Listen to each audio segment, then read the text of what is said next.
125 years ago, Coca-Cola was doing the math on its sales.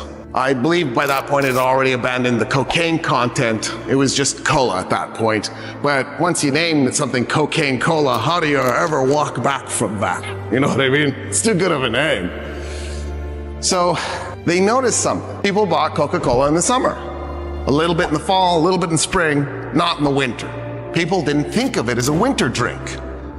So the Coca-Cola advertisers were like, well, wouldn't it be great if we could somehow trick people or convince people or talk people or coax or whatever, brainwash people into drinking Coca-Cola.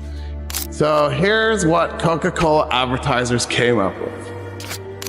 They thought, what if we somehow worked Coca-Cola into Christmas? Now, I know what you're thinking, Christmas is such a big deal.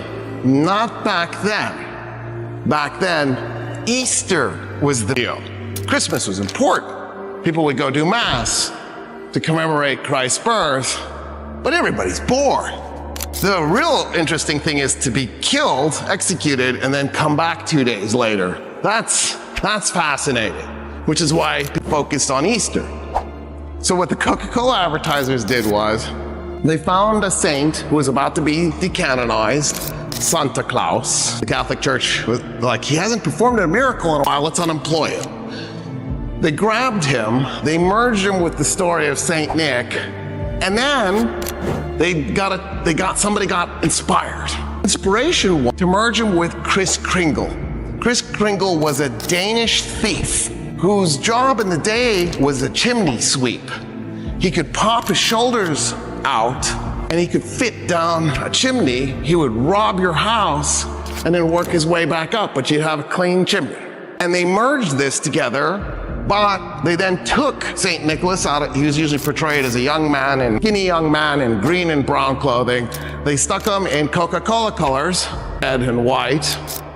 They even decided to give him some pink in his skin to keep the Coca-Cola colors going. So they made him an old man so he could have white hair. And then they stuck him on the bottle. That's why periodically you'll see Santa Claus on a Coca-Cola bottle or a Coca-Cola can around Christmas time.